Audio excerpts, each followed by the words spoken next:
Thank you very much indeed. Thank you. That's enough of that crap.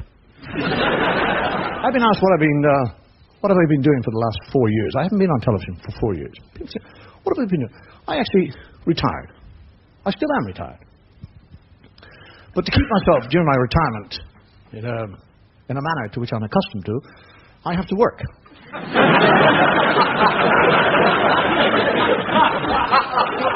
It's a kind of Irish retirement. People say, what have I been doing over the last 4 years? Well, according to statisticians, over the last 4 years, as an average person, I sleep an average of 8 hours every night. Now, 8 hours over a period of 4 years, that's 16 months. Cooking and eating takes up 3 hours every day, so that's 6 months. Telephoning people 3 hours a day, that's another 6 months.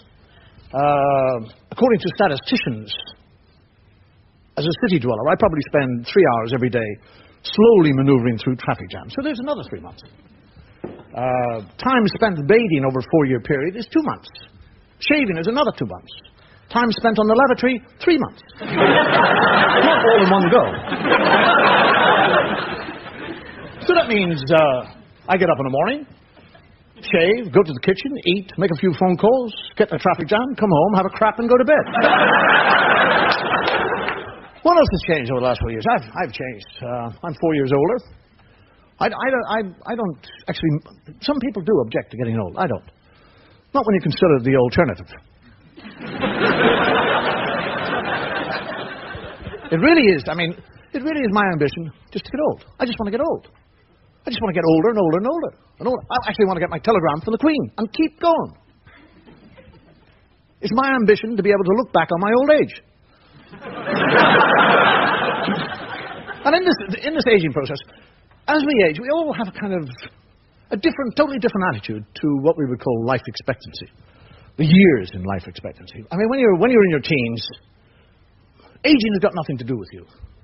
Aging has got to do with other people. Old people. Old people get old. And then when you're 20, you kind of think, if I live to be 40, I'll be happy. 40 to 20-year-old is ancient. Decay. Christ, I'd rather be dead than 40. And then when you're 30, you're thinking, Jesus, 40? Surely I'm entitled to live a few more years than 40. How about 55? Go on, how about 55? Give me 55. I'll be happy with 55. You get to 55, 75, 75! You get to 75, you think, shit, 76, please, God! Then when you're 83, it makes a difference because you've gone. You're into a second childhood thinking, when I grow up, I'm going to be an engine driver. And then there's all those arseholes. You ever come to those arseholes who say things like, I never want to be old. I don't want to grow old. They're always around kind of 30, 33 years of age.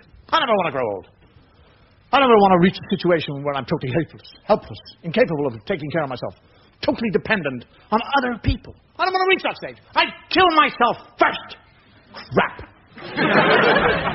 Because by the time they get to that point, they're a bit gaga. They know they want to kill somebody, but they can't remember who it is.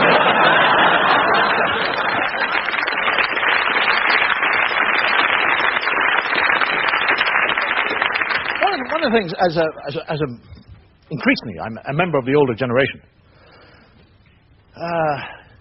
is that we envy the young.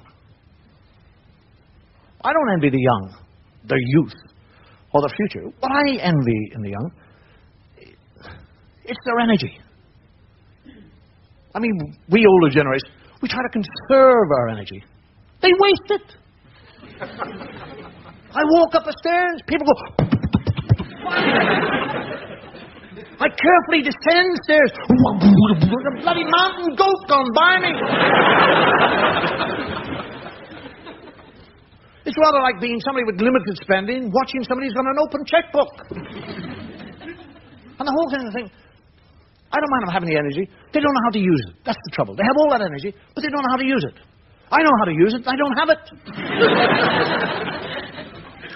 They have this extraordinary ability to burn the candle at both ends. Have the capability of staying up all night. Not to mention the sexual prowess. Which is the same thing, I suppose. The powers of recuperation. I mean, when you get old, you begin to notice the powers of recuperation are enormous. I mean, I go out in the booze. It takes me 3 or 4 days to get over it now.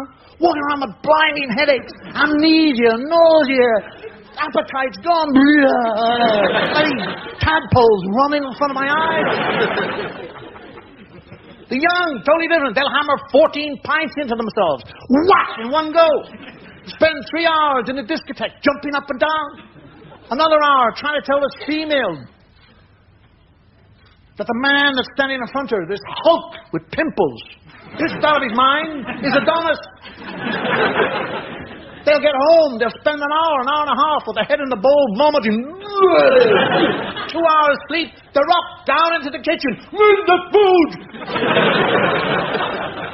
And they'll sit there in half an hour, they're going through a box of Crispies, a loaf of bread, pint and a half of milk, 6 eggs and a pound of bacon. They sit there finishing up, scratching themselves, belching, farting, saying, when's lunch?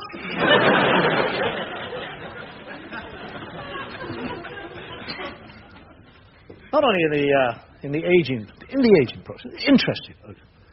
Not only psychologically what actually happens as we age, we ourselves age, we tend to protect ourselves from the aging process. By seeing ourselves in a different age. And this happens to us all. We all see ourselves in the age where we feel most suited. I walk down the road, I think to myself, maybe 30. That's how I think, 30. I'm going down the road swinging, 30 years old.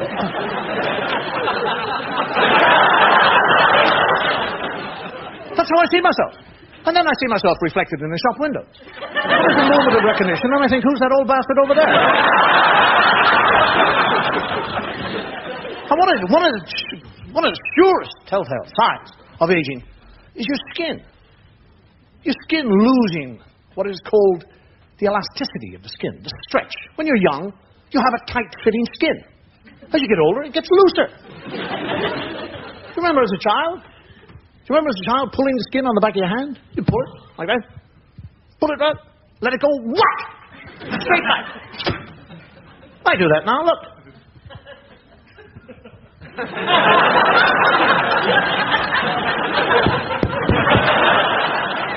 8 bloody seconds. It's happening all over the body. It's like some great gravitational pull is on me.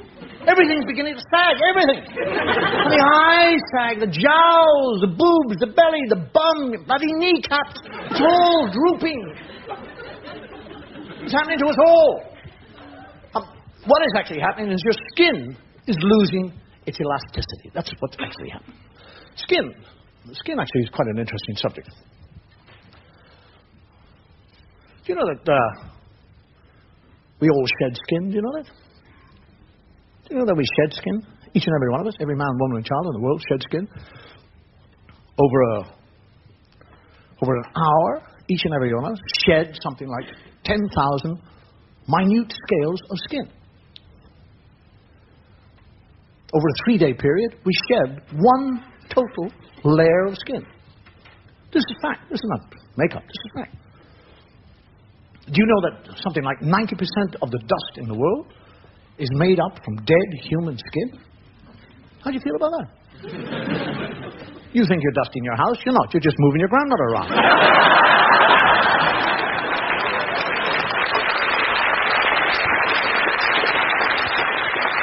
And also people think in the aging process that grey hair is a sign of aging.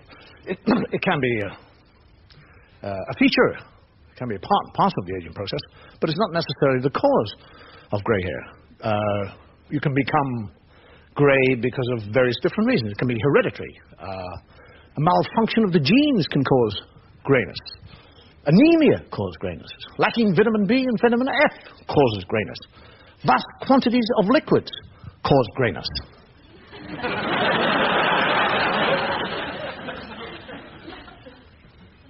Shock causes greyness. Terror, fear, shock can actually, it's been recorded that a man went from being totally black-haired to totally white-haired in something like 7 minutes. That's an interesting thing. I mean, The body hair on my body, I'm going grey on the top of my head. But the rest of my body hair is black. My eyebrows are black. My beard is black. My hands are black. My legs, black. Chest, black. I noticed recently that I was having a bath. I noticed that I have my first white pubic hair. Now, what did he see that the others didn't see?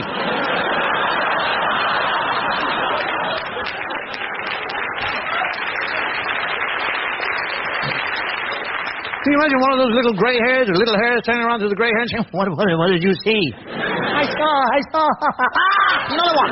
2 greys. The hair is interesting because, I don't know if it's a change in metabolism, but the hair, the texture, the quality of the hair, over the years changes itself. It becomes more coarse and harsh. For example, years ago, all my eyebrows were uniform in length. Well, about 3 or 4 years ago, I was just sitting there kind of talking to Tony, as you casually do. I'm just stroking my eyebrows, just like that. And I suddenly come across a hair which doesn't belong in there. I just pull it and it goes. Christ, it was about 1.5 inches long. Bloody hair. Now, that was abnormal at that time. Now, it's the normal. All the little ones are gone. My eyebrows are shooting off in all directions. 1/2 inch, 1/4 inch, 1 inch. Isn't it amazing? My ears, which years ago had no hairs in them, now have forests, clumps, bushes. Not growing into my ear, coming out of my ear. My nose is a hirsute factory. They just keep on descending like a bloody forest. I attack them with scissors, tweezers. Now, what in the name of Christ is happening to my body? I'm losing the hair off the top of my head, and it's coming out of every orifice in my face. And there are other things in the aging process. Is that your eyes start to change. They suddenly go. You don't realize. That's extraordinary. You don't realize it's your eyesight. I actually thought it was something to do with my arms. I mean, I pick up a book, and I go.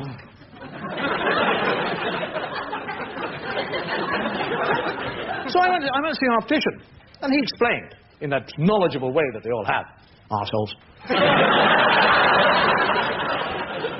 Well, it's just a natural change. It's your body evolving. It's nature's way of protecting you.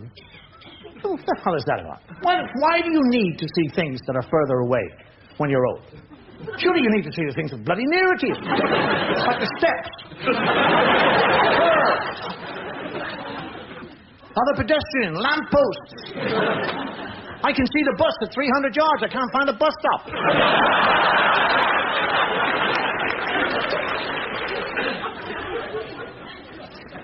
I went to see this optician. Hey, I got my glasses. I got my first pair of glasses. Do you know the most amazing thing about getting your first pair of glasses?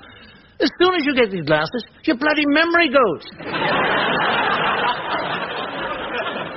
I put my glasses on, take them off in this second. I have no idea where they are. I'm walking around like a dickhead thinking, where are my glasses? I actually spent half of my life, my diminishing years, looking for bloody glasses. I write myself little notes now. Your glasses are on the mantel shelf. I find a note, I can't read it, I've got no bloody glasses. Children, my children who are caring, concerned, loving children, have lost all patience with me. When I'm looking for my glasses, I'm groping around like an idiot, whimpering like a fool. You see my glasses? Oh, for Christ's sake, Daddy! You geriatric old fart! Look there, right in front of you, right under your nose. Can't you see them? If I could bloody see them, I wouldn't need them. What I do now is when I take them off, I put them far away so I can see them.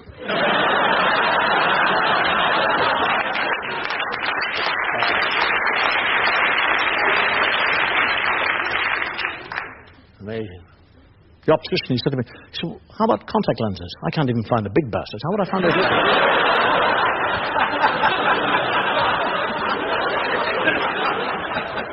The amazing thing about contact lenses, I tried them. I mean, they have this kind of panache for soup. They love soup.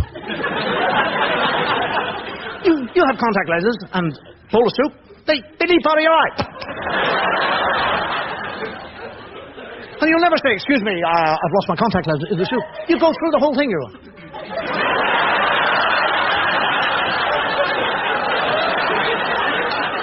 You're sitting opposite somebody who's thinking, what sort of a wanker is that?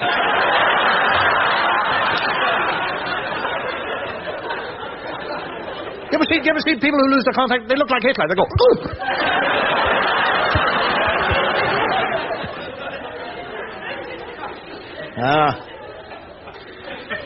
The sad thing, in many ways, too, about the aging process is a memory.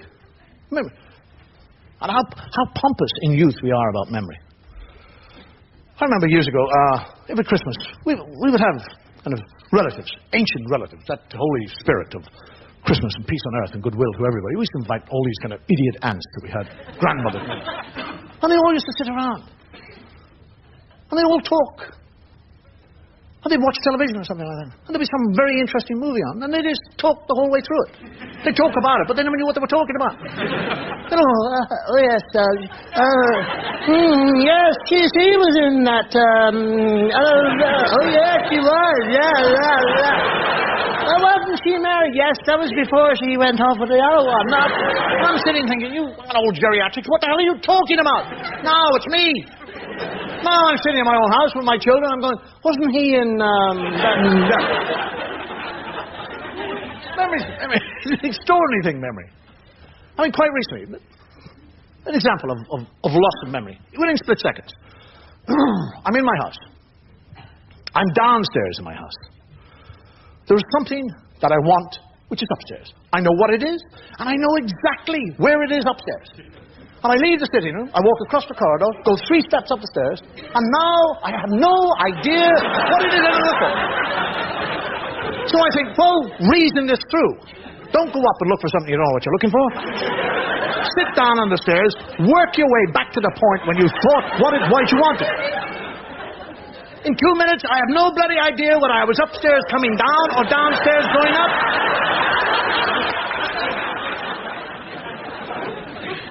And age not only changes you physically, it changes your attitude to life.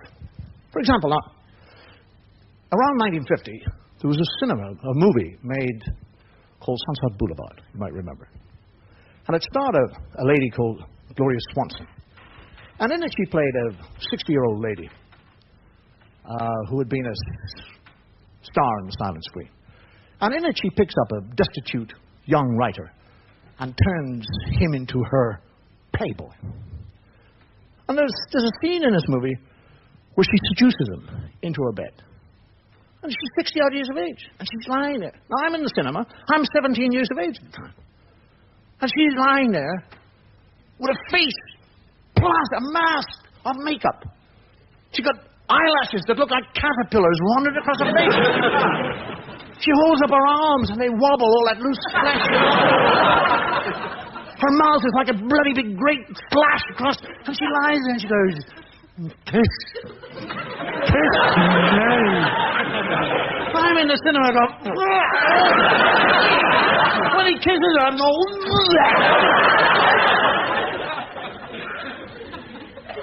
change in attitude. That movie was on television recently. I'm sitting there. They go through that whole scene. She said, kiss me. And I'm thinking, shit, I fancy her.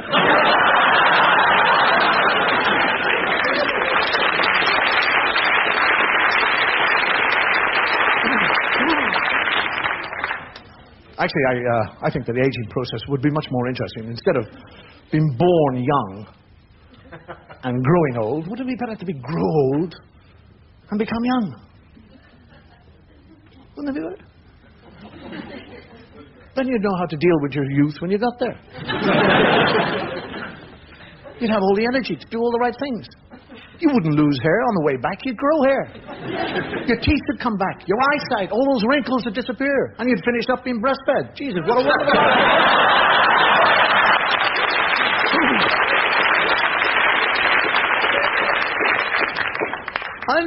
in this, I suppose, in our lives, this day and age, this time. Time is a transient thing. And yet, somehow or another, we want to grab a hold of it and keep it. We actually, in reality, talk about saying things like, got to save time. You can't save time. Time's gone. Motor manufacturers will make as a selling point a feature of the car that your car can go from 0 to 60 in 5.8 seconds, thereby saving you 2 seconds. And people actually get wrapped up in this. They talk to each other. Does your car really go from... Does it really go from 0 to 60 in 5.8 seconds? Yes. Yes, it does. Shit, I wish I had a car like that. You really saved 2 seconds? Yes, last week I saved 1.5 minutes. Well, it becomes talking points. You see people racing around the country. People don't see the country, don't see things, don't experience things. They get in a car.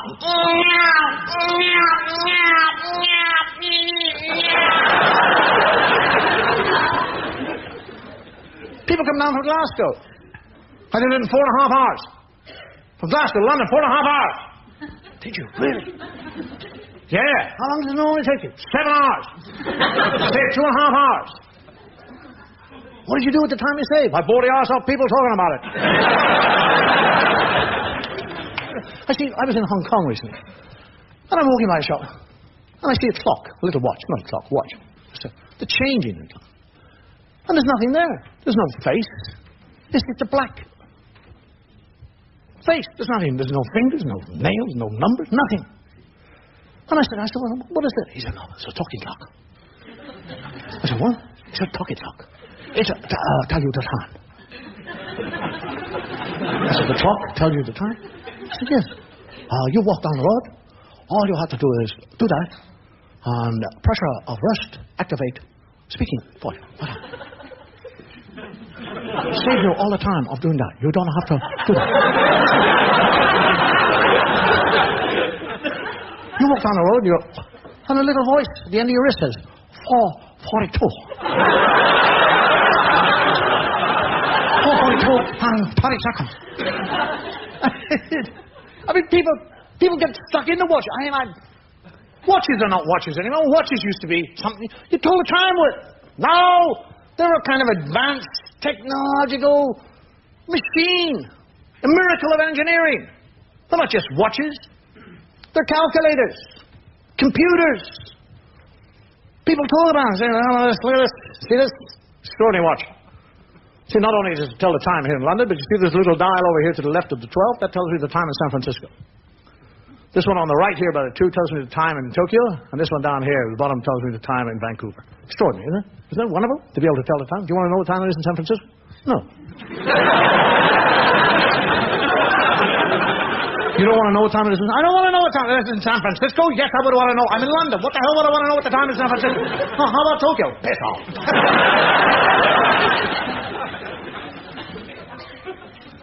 It's a calculator. Really? Yes. Wonderful. It's a musical box. Memory bank. And they'll say things like, when's your birthday? I go, 6th of July. All right, just a second. I'll wait. And suddenly, the calendar and the clock will go, 6th of July, and the little watch will go.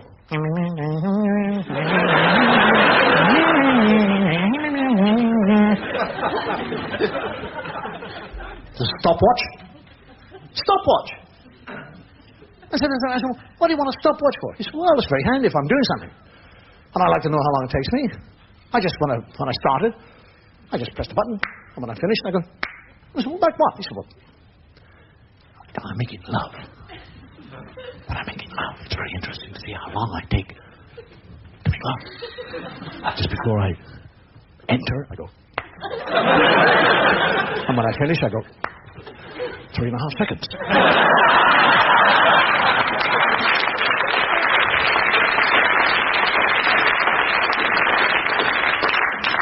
There's a compass, you see? There's a compass there, look. North, south, east and west. No. Why do you want to know? Why do you want to know? What do you want a compass for? What do you watch? See what's very handy.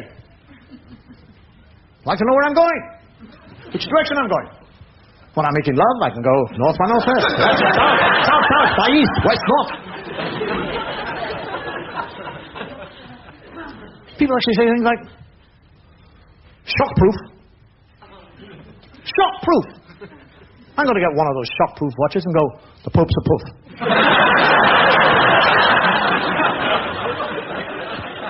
And they have things that work. They'll boast about a watch that can tell you the time at 50 fathoms. Who in the name of Christ is going to ask you what time it is? 50 fathoms. You're down there.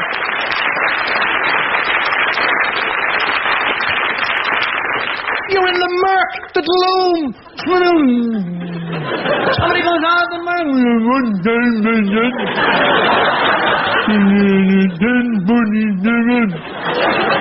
Would you like to know what time it is in San Francisco?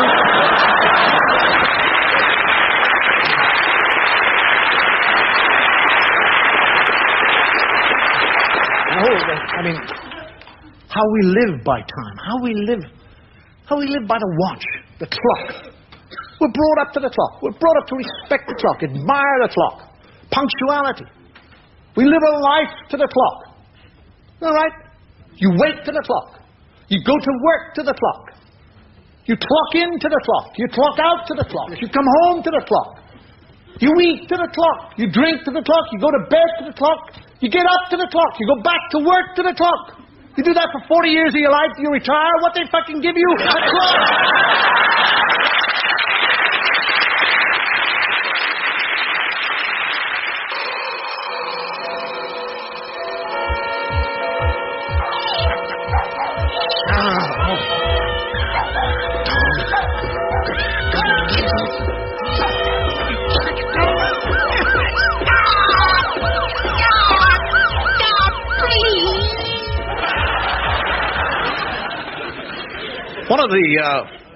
One of the greatest killers in our society is not wars or disease or disasters. Stress. Stress is the great killer, and yet we need stress. We need stress to give us the energy to allow us to do the things that we want to achieve. Yet in our society, what we actually do, we create stress. We have the energy, but we don't know how to get rid of it. For example, in prehistoric times, an ancient man, well, not so much an ancient man, because the lifespan of prehistoric man was only about 22 years of age. So he couldn't be a 22-year-old ancient man.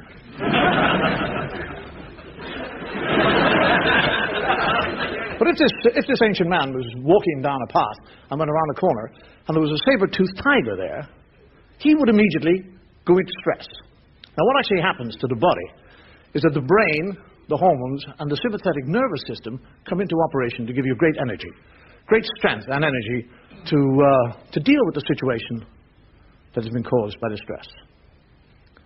And in this situation, the prehistoric man, through the energy, would have enough strength to pick up a boulder, and in this situation, the prehistoric man, through the energy, would have enough strength to pick up a boulder, which in normal circumstances he couldn't even budge, pick up the boulder and brain this big, long-toothed pussycat.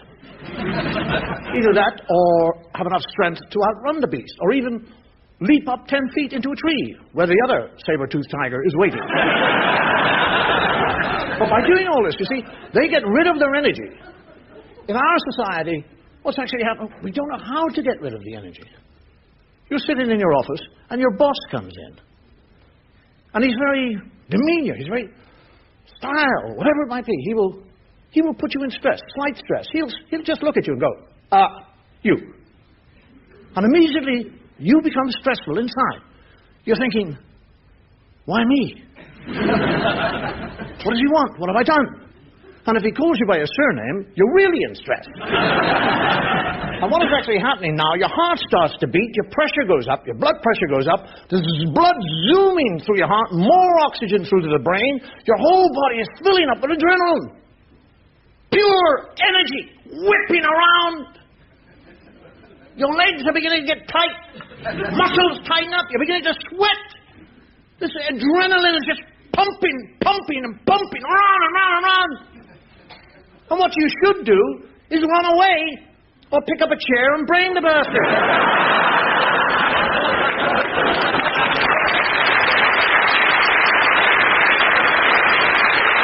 But we don't. All that energy just keeps on churning and churning around and around and around. Turns to sugar and fat, which causes extraordinary damage to the system. And we don't even continue in that stress. You sit there, you take all these recriminations from the boss, whatever it might be, and then you start to recriminate against yourself. You start to accuse yourself of being a weakling. What the hell did I take that? Who the hell does he think he is? For Christ's sake. I'm not here to listen to that crap. Why don't I just stick your job up your arse? He's down the corridor by now, but you're going through it. And not only that, you still have the stress, but you pass the stress on to other people, sympathetic people. Your secretary will say, "Can I help you?" "Piss off, you You bloody bimbo, come back here, carcass." You get in your car, you're driving home, some totally innocent pedestrian on a pedestrian crossing, walking to the...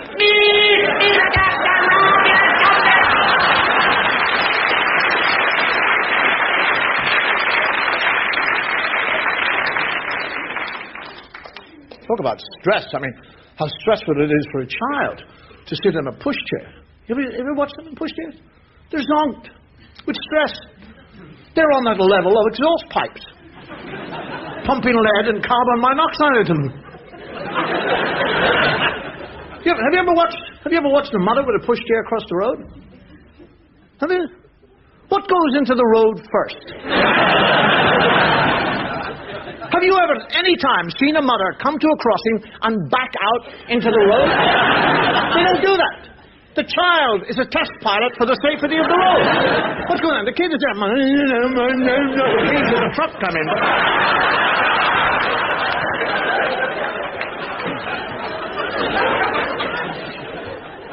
My mother, when I was a child, my mother used to discipline me through my absent father. I don't mean he was absent, he was just at work. She would say, "Don't do that. Don't do that.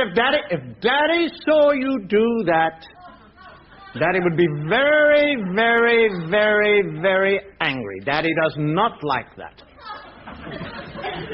Do not talk to Mommy like that. Daddy would not like it. It doesn't matter what way Daddy talks to Mommy, you don't talk to Mommy like that. Daddy will be very angry with you and he'd beat your bottom. No, you cannot have another sweet. Daddy says too many sweets are bad for you. I personally would let you have another one, but Daddy says no. Daddy says they're bad for the teeth, and worms will grow in your tummy and come out and eat the sweet shop.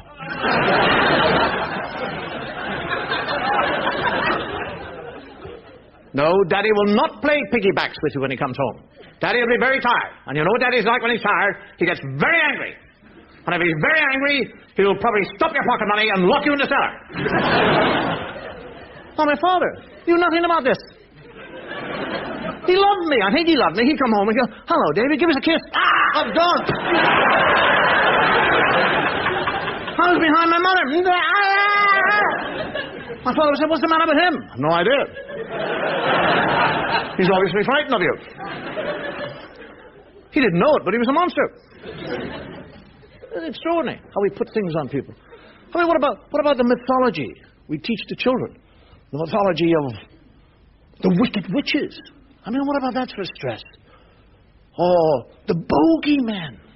I mean, we actually say this to people we love. A bogeyman.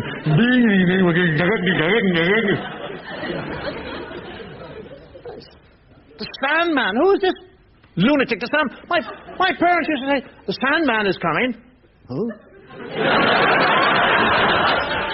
The Sandman. It's time to go to bed, because the Sandman's going to come along and sprinkle sand in your eyes and you'll go to sleep. Would you sleep? Is there any adult in the world would sleep in a house knowing there's a bloody lunatic walking around with a bag of sand? He's going to let you have 2 handfuls in the eyes when he gets you.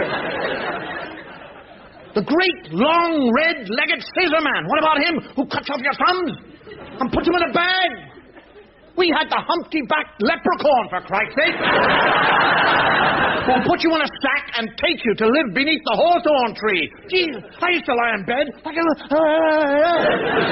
I'd wet the bed. My mother would come in and say, why? Look at you wet the bed. I'm going to tie a knot in that. That's what I'm going to do.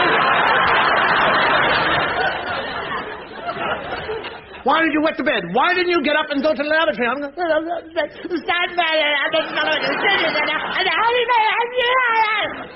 you are so silly. You're so silly. You are so stupid. There is no such thing as a Sandman.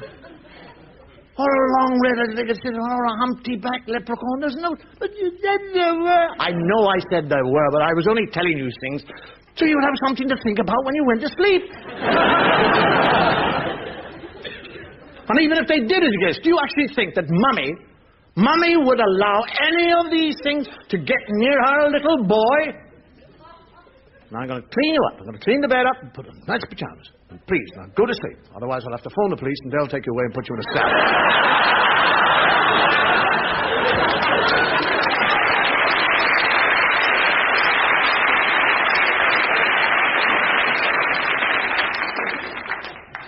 School was quite terrifying too. The first time I could go to school. There's another. My father said to me, there'll be a boy in the school who'll want to hit you. First day in school, somebody will want to hit you. Now, that is a school bully. Now, all school bullies are cowards. And he'll only hit you if he thinks that you're frightened of him. So if you hit him first, he will run away. I was expelled in 2 weeks for being a school bully. I mean, your kid came out and used to beat the shit out of him.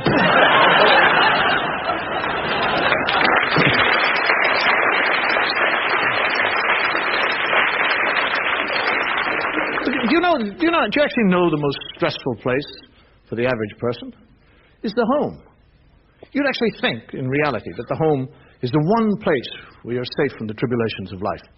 But it's the opposite. All even kind of petty incidents take on their own life in their own home. Now, I had 2 brothers who snored. Now, if people don't know about snoring, that's okay. But anybody who knows and lives with a snorer knows exactly how stressful it is. It is extraordinary. Extraordinary thing about snorers never have any trouble going to sleep. There is no such thing as an insomniac snorer. They get into bed, good night, gone. Now, it takes me probably 30 or 40 minutes to go to sleep. Always has.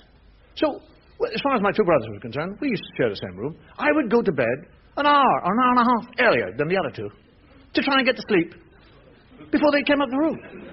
And I'd be up there half an hour and I'd still be awake. And I was thinking, gosh, we've only got an hour.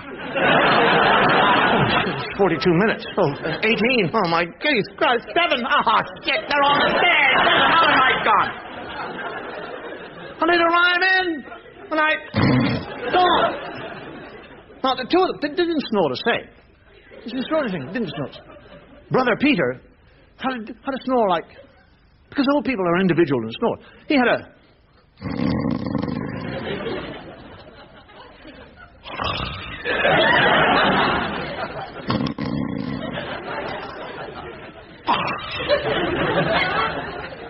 And to listen to that. Jesus. All night. And I'd shove him at the time and go, and he'd go. And I mean, you started to play games with it. I used to cut out bits of paper and lick them and stick them to his lips. And he'd go, and they'd all go, oh. And then he'd go, I used to get bath bubbles. And rub it all around his mouth, hoping that a great balloon would come out one day, and he'd disappear out the window. Would have been lovely. John, my other brother, had what I would call a long, single snore. He would start.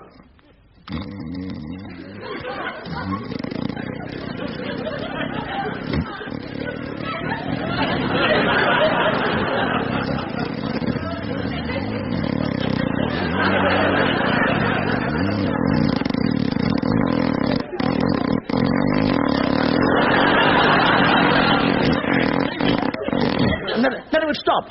And you would expect a gush of air to come out. Nothing. Not a sound. Within 2 seconds, he'd start again. I think he had a leak in his arse. I don't know what it was.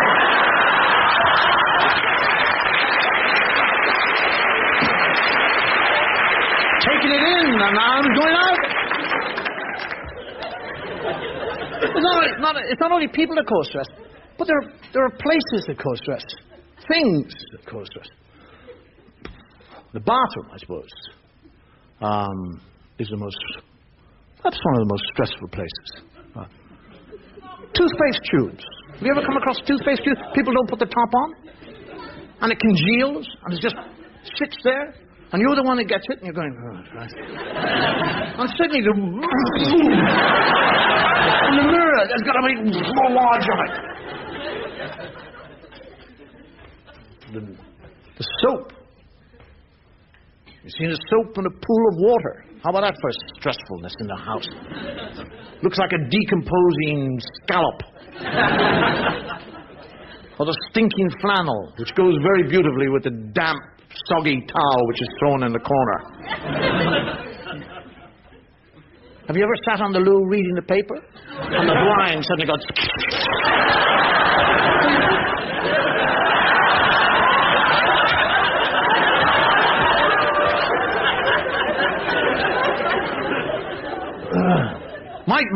One of the things I love to do, I love to bath. I mean, I actually do love to bathe. I love to languish is the word. I really do. I just love to sit in a bath. I listen to music, and I kind of peruse, I think about material, I think about gags, I think about life in general, and it's wonderful. And I never get out of a bath.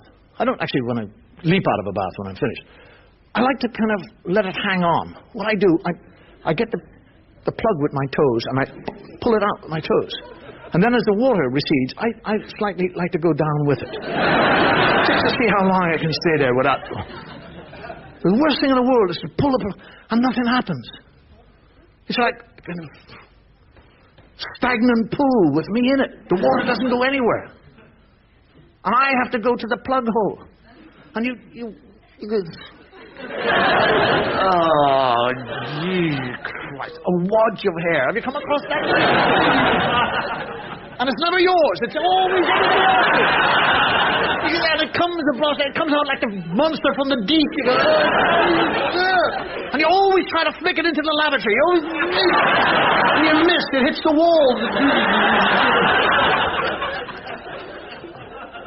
What is it? I mean, why can't the young, in a sense, why can't the young people in the world, why can't they clean the bath when they finish it?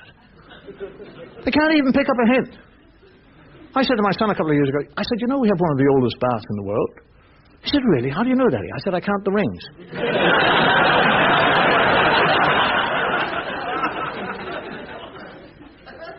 And I cleaned the bath. I cleaned the bath. I mean, I didn't when I was young, but I do now. And I've tried to teach my own children that, but I do now. And I've tried to teach my own children that when you've had a bath, clean it out for the next person. Because you know what it's like when you go into a bathroom and there's that big, grimy thing. I get out of the bath, I clean the bath. I go back for another bath, the grime is there. And I go through this kind of question. I'll say to my daughter, I said, do you have a bath? No, Daddy, I didn't. You didn't? No, I didn't. And I'll hear myself saying stupid things like, are you sure? And she said, yes, Daddy, I'm sure. I'm 22 years of age. I do know when I take my clothes off. I do know when the bath is full of water. I do know I am capable of recognizing these things. I haven't had a bath. I go to my son. Have you had a bath?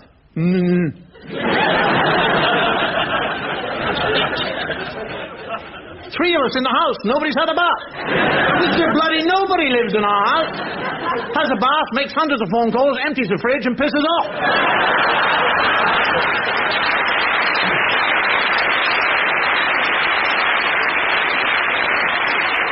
And the great disappearing lavatory paper act. Have you ever heard that?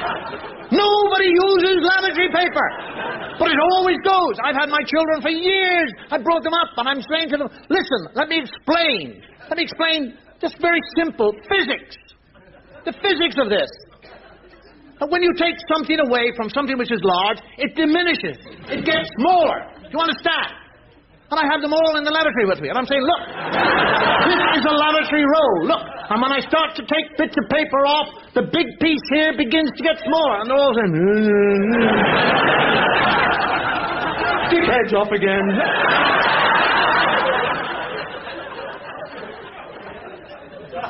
I said, explain it. When you get to the end of it, you'll know there is no paper there. Because there is a little cardboard roll. That means all the paper has gone. So when you see the roll, you get off your bum, go to the cupboard, and bring back another roll.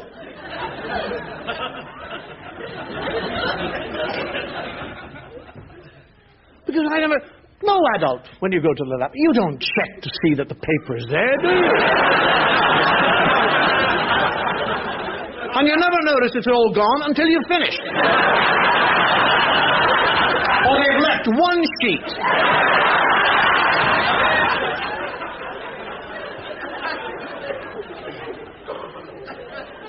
The older you get in life, the more, I suppose, in a sense, intelligent you should be, because you've gone through the experiences.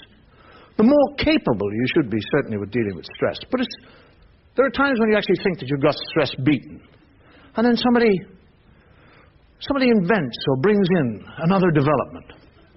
My pet hate at the moment, my real pet at the moment, junk mail. I suffer from junk mail. Now, who needs it? Who wants it? Who in the name of Christ reads it? I did, to start off with. I was taken in by it. I would pick it all up and I'd go, oh, look at that. Hey, look, I've got a prize. I've got a prize. I've got a prize. Bloody dickhead, I've got a prize. Look at this. Hey, wow-wee. Somebody wants to sell me a book that's worth £10 for 50p. Shit. There's somebody in the south of France with a villa who wants me to share the holidays with them. I think, why are they doing this? I know why they're doing it. They want my money, that's why they're doing it. It's a con. And not only is it a con, but what they actually do is they play on your emotions. They draw your emotions into it. They draw in kind of things like, they show you the wrong side of yourself. They show you greed and avarice, one-upmanship, all those various things. Then they'll play on your kindness and your generosity, and they'll kind of your concern for your family or your fear for your family. I mean, isn't it kind of extraordinary to wake up in the morning and the first piece of junk mail you come across is so enlightening because it comes from a life assurance company, which says, I mean, I read it. It says, "Dear Mr. Allen, do you know that you could die today? By natural causes or by accident. Now, isn't it time that you began to think about your family?" I'm thinking, you arsehole. Why do I want to think about them? I'm dying, for Christ's sake. It's me. Do you know that psychologists tell us that the very act of putting things through a door have sexual connotations? And that to some people, it's precisely like having sexual intercourse. Well, I have no idea whether that's true or not. But if it is true, it means that I'm being screwed by 20 strangers a day.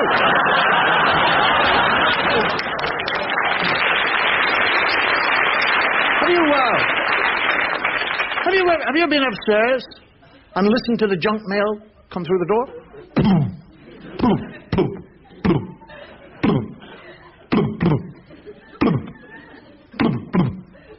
Sounds like a cow shitting through your letterbox.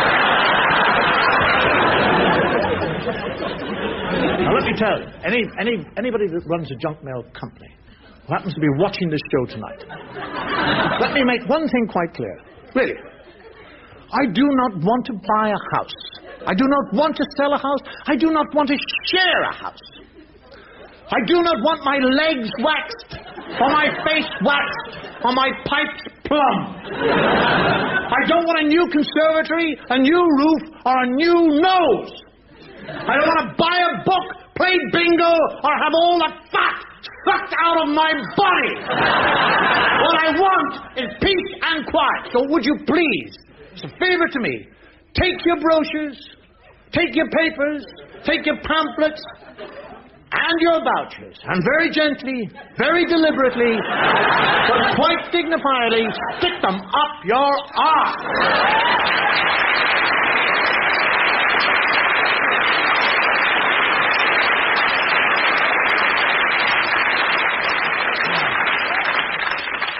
I should have said with great dignity, quite dignifiedly. Quite dignifiedly.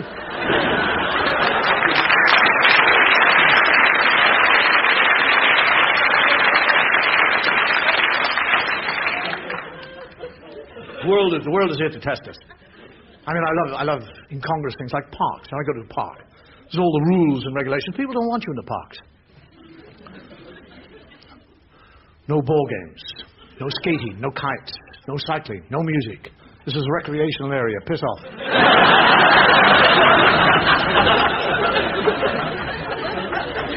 Walk on the path. The path's very important. Walk on the path. Do not walk on the grass. Do not stand on the grass. Do not lie on the grass. Do not hop or roll on the grass. Get off the grass! Don't touch the flowers. Don't pick the flowers. Don't smell the flowers. How could you? They're surrounded by grass. You're not allowed on the grass. Don't climb the trees. Don't swing from the trees. Do not interfere with the trees. What sort of a kinky bastard do they take me for?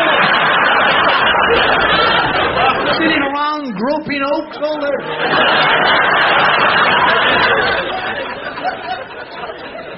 I live near a place which had a small pond. Invariably had ducks on this pond. And I used to go through this every morning. This was years ago. And there's a big sign in the pond which says, "Do not feed the ducks." Feeding of the ducks is forbidden.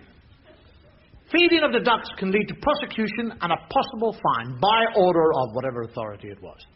And I used to go through there, and there always seemed to be one little duck sitting in the water. And I would go by, and he'd look at me and go,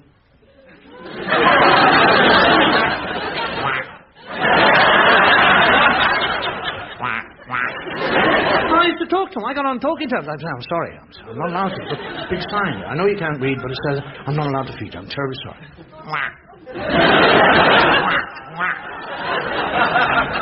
And one day, in the winter, I go through. There's a sheet of ice. And there he is. And it looks like he's huddling. And as I walk by, I go,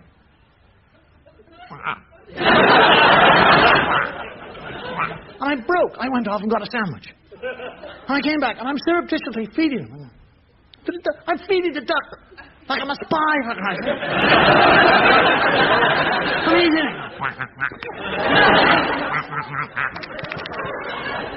And suddenly, from nowhere, I have a lunatic in a uniform beside me. What are you doing, sir? My friend, the duck, gone. He's gone. Pure loyalty. Whack, gone. What do you think you're doing, sir? What? What do you think you're doing, sir? Stop doing anything. All right, sir. Let's put it another way. Can you read? Listen. Can you read that sign? What does it say? Will you read it? Well, read it.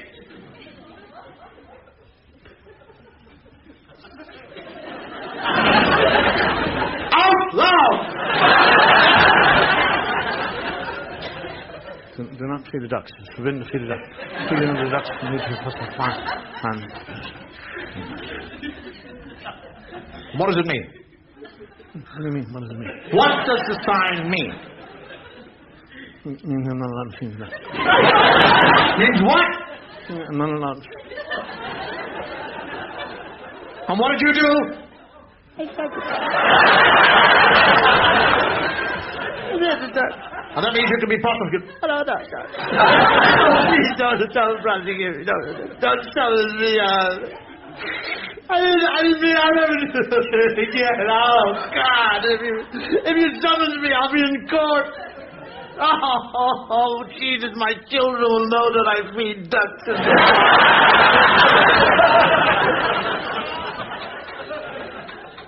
do you ever watch this? I love the stress the dog owners go through.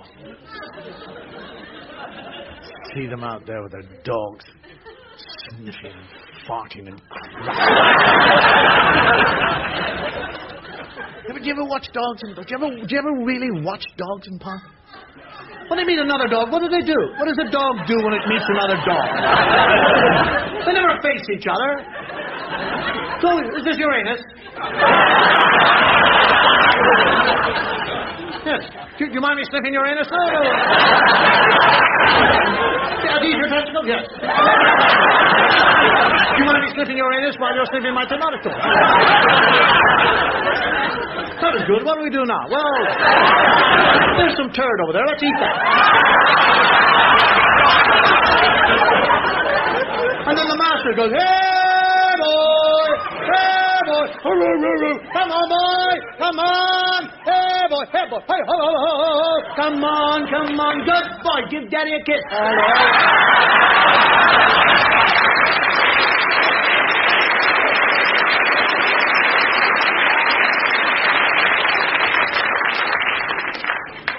Have you ever watched those owners with the dogs playing with the stick game and the rock game? Go, fetch!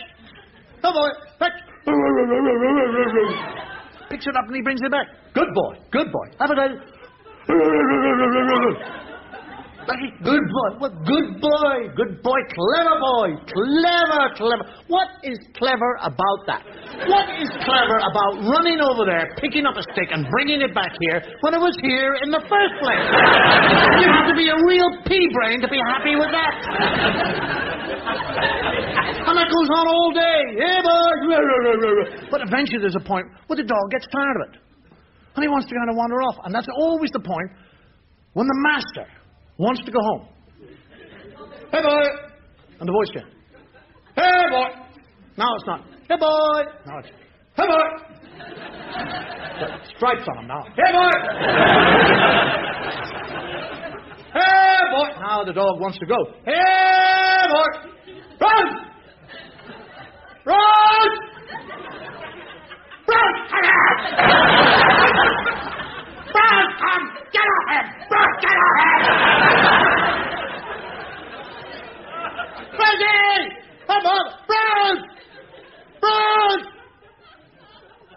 Come on, it's 5 o'clock!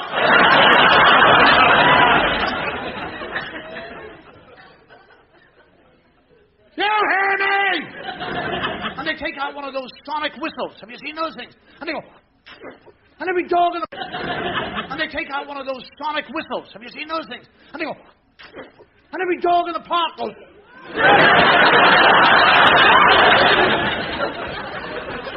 Come here, Brad! And I know the master is now picking up rocks out of the ground and throwing them at his best friend.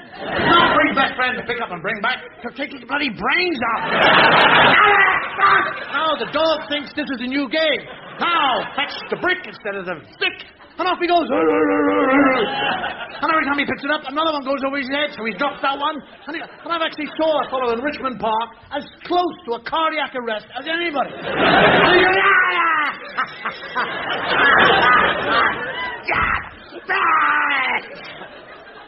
I actually heard him say, if you do not come now, you will walk home.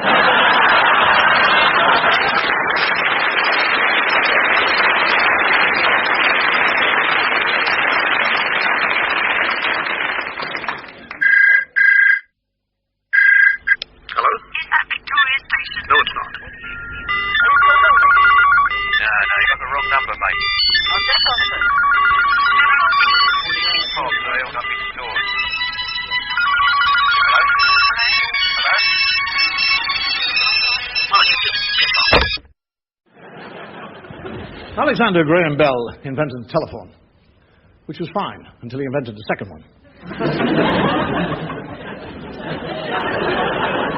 Now, when I was a child in the olden days, at home in Ireland, our phone was something that you looked at. You never touched it. It was taboo, off limits, only to be used in very serious matters, or matters of emergency, and then only by adults. This telephone used to sit in our hallway like a black god. And we always talk in kind of servile, reverential tones. As a 3-year-old, I used to tiptoe past the bloody telephone. If it rang, I'd wet myself. It was a thing of awe. I mean, it was an extraordinary thing to tell them. And when the phone rang in our house, we would all, as a unit, as a family unit, we'd all gather around it. And my father would pick up the phone. I mean, some of the greatest events in the world I discovered via the telephone. I'm 3 years of age, and my father picks up the phone then. We're all standing there, and he says, "Oh, dear," puts the phone down and turns to us all and says, "Adolf Hitler has invaded Poland." And they all went, "Oh, I'm 3. I go, "Oh." Another time, "Aunt Alice is dead." And they all went, "Oh, Simon, oh." So the funeral's Tuesday, there'll be no school. Hooray!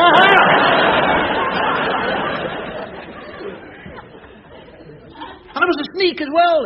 It knew everything, the telephone. We gathered around it one day. My father spoke into the telephone. It rang. He spoke into it. He put the phone down. He looked at me and he said, "What were you doing in Delaney's orchard?" Bloody telephone. And then, over the years, as I grew, when I was about 7, I began to deal with it in a better way. I was aware it wasn't such an extraordinary item anymore. Got a bit casual with it, but it's still wary of it. A little bit daring. We'd pick it up occasionally and listen to the dialing tone. That's how far our daring went. The dialing tone. We'd always sit around going, "I can hear the dialing tone." We'd invite friends who were always sitting around listening to the dialing tone. We were in school. "What did you do yesterday?" "I listened to the dialing tone." Did you? Can I come to your house and listen to your dialing tone?" "Yeah." "I'll give you an apple." "Yeah, fine." But the attitude to telephones has changed enormously over the years. Now that we all have telephones. We're all aware of telephones. We react to telephones. We're now so sophisticated, so blasé. It's not a rarity for telephones, you know. You were sitting in your house, and your telephone rings. We have actually got to the point of sophistication. We don't want to talk anymore. The telephone rings in your house, and you'll say things like, "My God, is there no privacy?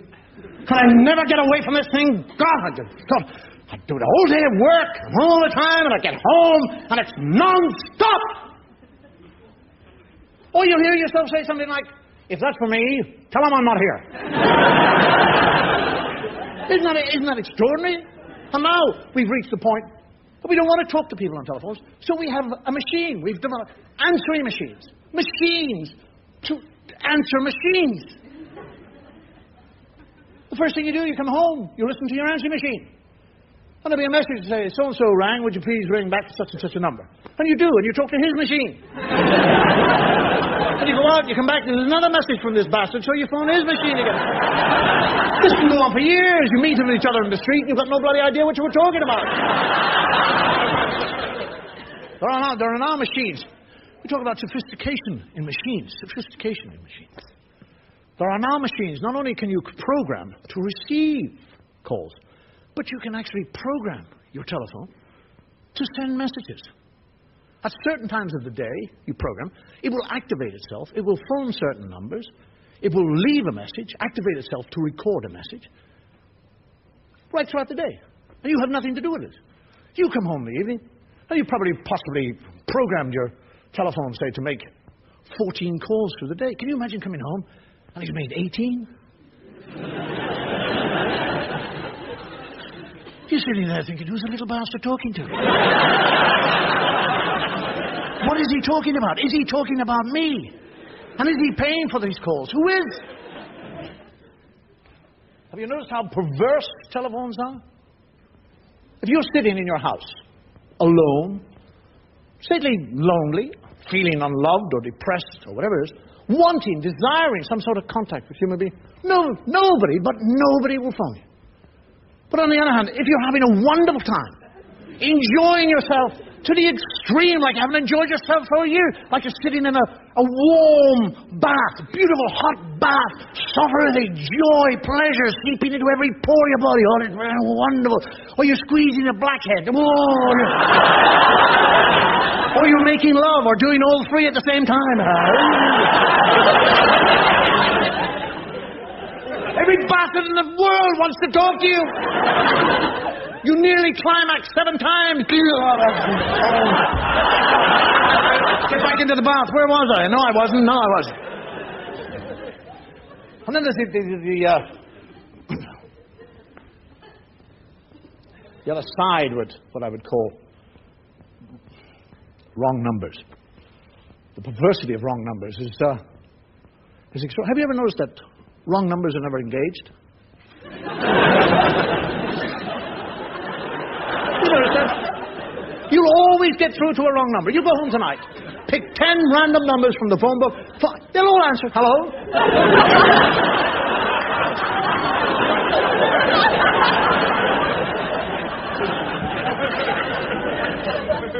Now we have domestic telephones, which are capable of taking 3 incoming calls at the same time on the one receiver. And people think that, isn't that wonderful? I'm Irish. I don't know. What the hell is that about? Why have 3 calls coming in? You can only answer or speak to one person at a time. But people seem to love this. Gives them a sense of power. You're talking to somebody on the phone, say, hello, I know it's a nice day today, and what did you do? Right? And then they'll suddenly say, excuse me, hang on a second, will you? Would you just hang on a second? I've just got another call coming in. They go, what? I've got another call coming in. I've got one of those machines. Then they start to boast about it. I've got one of those machines that can take 3 incoming calls at the same time. So do you mind if I just put you on hold? You go, what? I'm just going to put you on hold, all right? Just for a few minutes. Hold. Well, so wait, I was here first. Why don't you put those other people on bloody hold? Why me? And they go, and you're on hold. And not only are you on hold, not only are you paying for this, but now you're subjected to that digital crap music. You sit there, you're paying for the call, and it's going dong dong dong, dong dong dong dong dong dong dong dong. I mean, who wrote it? Some dyslexic throwback? You're sitting there. Ding, ding, ding. You talk about advanced technology. You don't have the telephones with the deaf now. Do you know that? They don't ring. They just light up so the deaf person can see there's somebody on the phone. They pick it up and say, hello.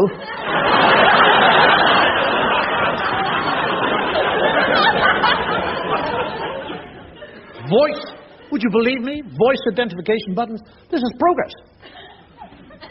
Voice identification. Your telephone is capable, once you command it, to identify a voice and remember that. So if you're talking to somebody you don't like on the telephone, you press the button. And this informs your telephone memory bank that you don't like this person.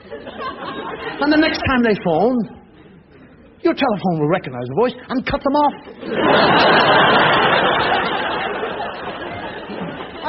I had a telephone engineer at the house, and he's showing me the latest telephone. It has, believe it or not, I mean, I don't work for the CIA or MI5 or anybody like that, a secrecy button on the telephone. Secrecy button. It's actually clearly marked. Secrecy button.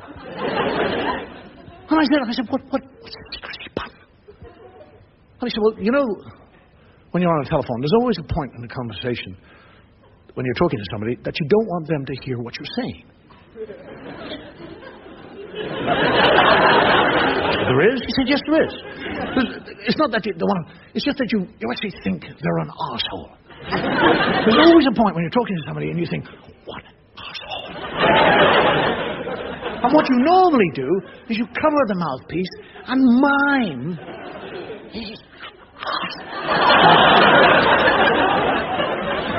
You don't have to do that now.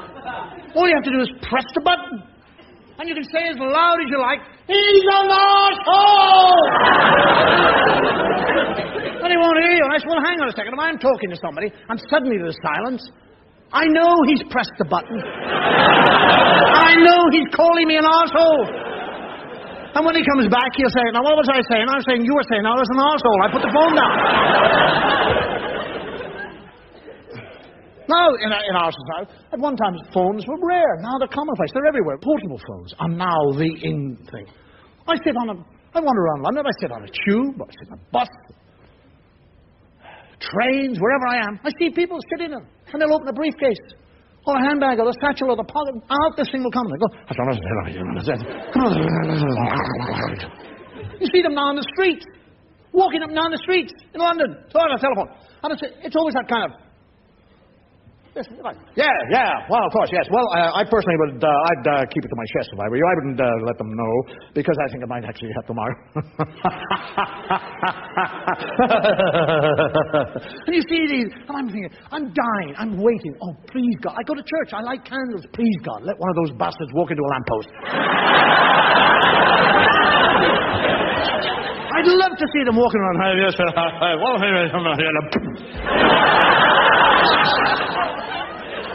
I'll phone you back. Oh, is that the ambulance service? Yeah, I broke my nose. Yeah. Portable phone. Now we have portable. Now we have car phones. Car phones. Two of the most stress-making machines in the world have combined together: the telephone and the car. They account for more dead people in the world than any other two objects. Telephones and cars. Do you know the stress you go through on the telephone? Has anybody ever cut you off on the telephone? Has anybody ever... Oh, shut up! And put the phone down. Have you noticed? You continue to talk for about 10 or 15 seconds after that. You, hold on, what are you, how dare you? What the...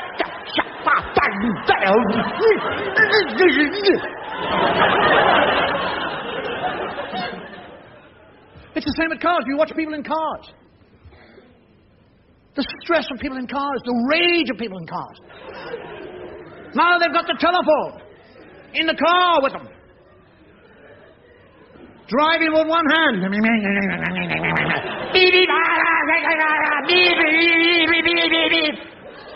Got you, dickhead!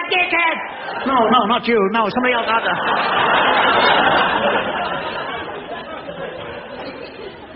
I'm going to get one of those car telephones. Not because I want it for myself. I just want to be in a traffic jam and lean out to the person next to me and say, "Excuse me, it's for you."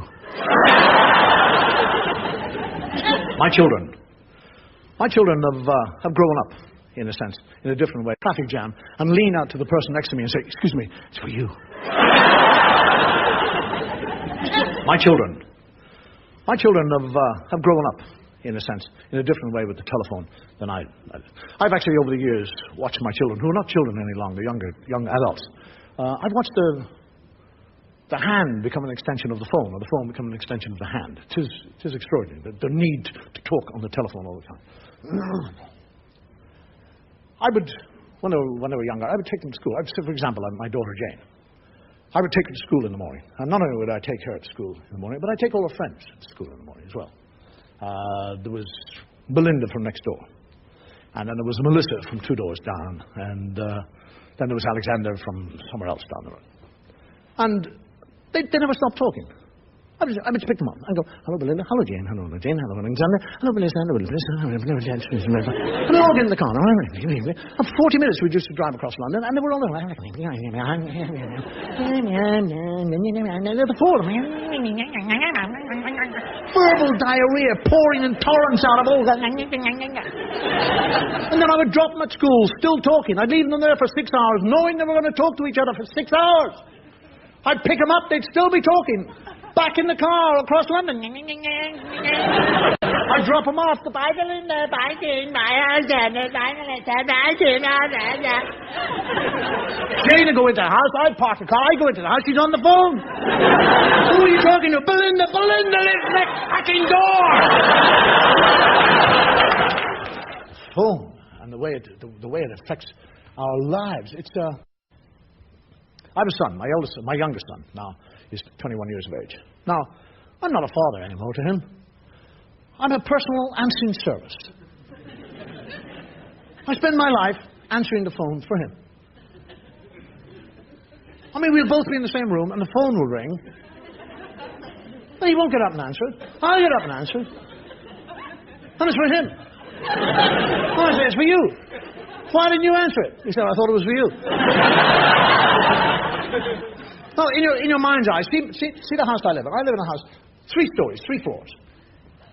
The phone is on the ground floor. My son lives in a converted attic at the very top of the house. So I'm sitting there, whatever I'm doing, and the phone will ring. It's for Edward. So I go to the bottom of the stairs, and I stand there and I go, Edward! Edward! Phone! Edward! So I go up to the first landing. Edward! Edward! Now, all my neighbors know Edward is wanted on the phone.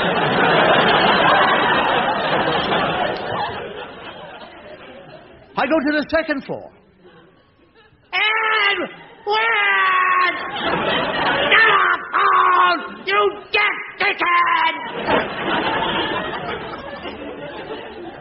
Now, not only do all the neighbors know that Edward's wanted on the phone, the whole neighborhood, everybody in my whole area knows Edward is wanted on the telephone, except Edward. He doesn't know. I go up to the top of the house. The door is locked. I kick it. I'm a ranting, demented beetroot now. Rocking on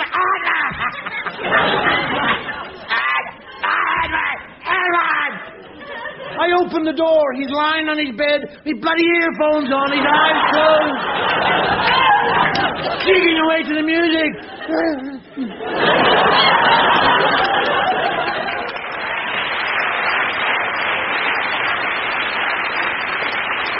I stand over the bed. Edward! Edward! Edward! Nothing. I grab him by the leg. By now I'm totally out of breath. He says, what? Telephone. And he goes, thanks, Dad. I'm pissing off downstairs. What is it with young men, especially? I'm up to 18 years of age. For most of them, they learn to speak English perfectly. They can speak perfect English. Hello, how are you? Good afternoon. Had a very nice day today. Then when they get to be 18, their brains become hemorrhoids. All that ability to speak the language goes.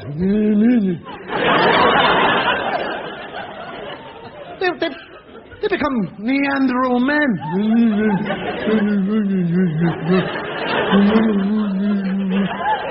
They begin.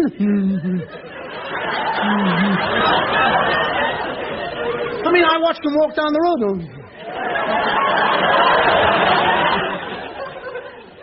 I sit at home. Edward's friends are always ringing. I pick up the phone.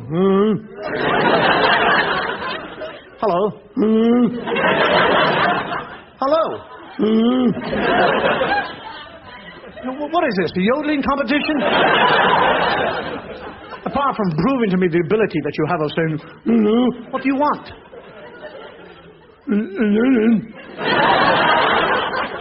What?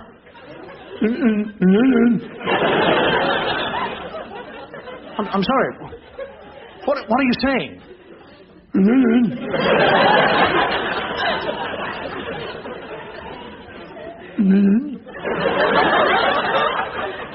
Are you saying?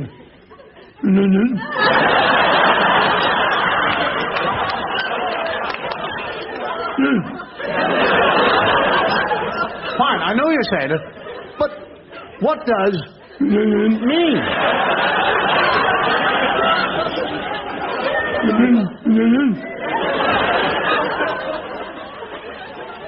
It means. But could you look? I'm sorry about this. But just bear with me. Be patient, please. Could you just do it a little bit more slowly so I can try and comprehend, right?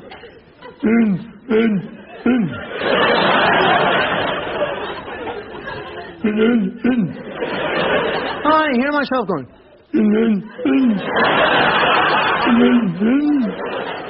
I mean, what in the name of Christ is he talking about? Wait a second. It's Ed. Maybe. My son's name is Edward. Maybe they call him Ed. I don't know. Maybe. Maybe he's saying, is Ed in? And I just try it. I say, did you say, is Ed in?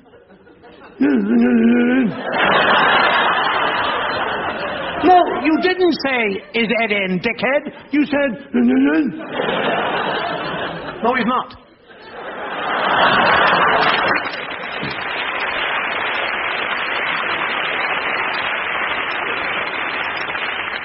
And it's true, they have this need to repeat everything you say. He's not in. No, he's not in. He's out. Yes, he's out. If he's not in, he's out. I know it's very difficult to understand that, but when you're out, it means you're not in. Or whether you're in, you're not out. It doesn't make any difference. All right, he's not here. No, he's not here. He's gone out. When did he go out? What? When did he go out? I don't know when he went out. When are you coming back? I don't know when he's coming out. When did he go? I don't know where he went. I don't know where he went, when he went, when he's coming back. I'm his father. I'm a geriatric old fart who knows nothing. And then he'll say to me, When are you coming back? I said, what? When are you coming back? And I said, when he comes back. Yeah, when are you coming back? When you say that, ring. What? Ring. Nyanya? You want me to say to my son, when he comes home, ring.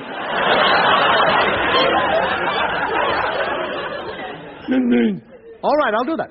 Thank you. It's nice talking to you. And when my son comes home, I say to him, I say, hey, Edward. Ring. And he knows who I'm talking about.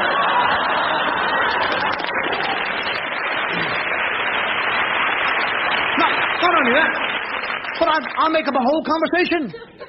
And I'll say, he said...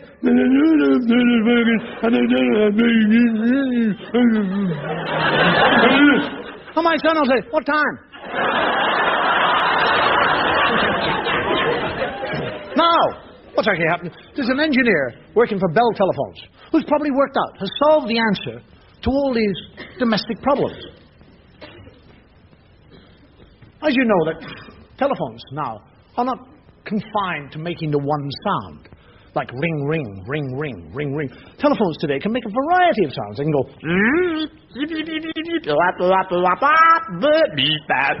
They can all sorts of sounds. And he's probably worked out the best answer to this is for each and every one of the individual members of the family to have their own sound. And you'd activate the sound by having the same number, the same one collective home number, and give an added digit to every member of the family. For example, my number would be my number plus 1. Because I pay for the bastard, so I might as well have it. And that 1 would activate my tone, my sound, which would tell me this is for me. And my sound would be, say, ooh, ooh, ooh. And I would know, and everybody else would know, when the phone went, ooh, that's for Daddy. That's for me. That's mine, me, mine. Hello, whoever you are. My son's code would be the number plus 2. And that would activate a totally different sound. Zip, zip, zip, zip. Zip, zip, zip, zip. Zip, zip, zip. So I would know. I don't have to. It's for him. But I'd be sitting there in the privacy of my own home all day, and the phone would be going, zip, zip, zip, zip. Zip, zip, zip. I'd have to pick it up and say, the bastard's not in!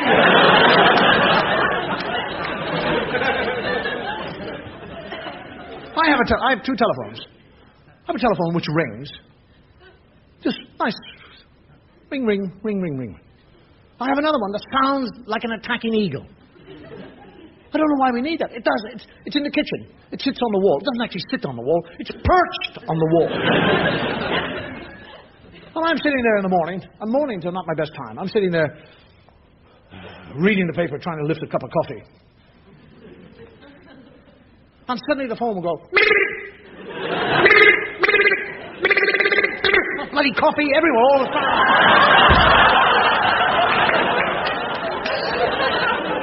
When I pick it up and I say, hello, Nanya, get off the line!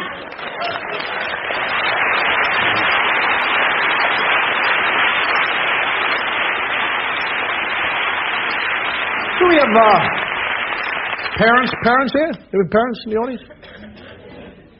Do your children use the telephone? Have they at any time ever, once in all their lives, said to you, Daddy, Mommy, can I pay for that call? Little bastards. You spend your life with this, and then eventually they grow up and they leave home. They depart. You've got rid of them. Get out. Go away. Into the world they go. The phone will ring. It's them reversing the charges. Not to find out how you are, but whether there are any calls for them.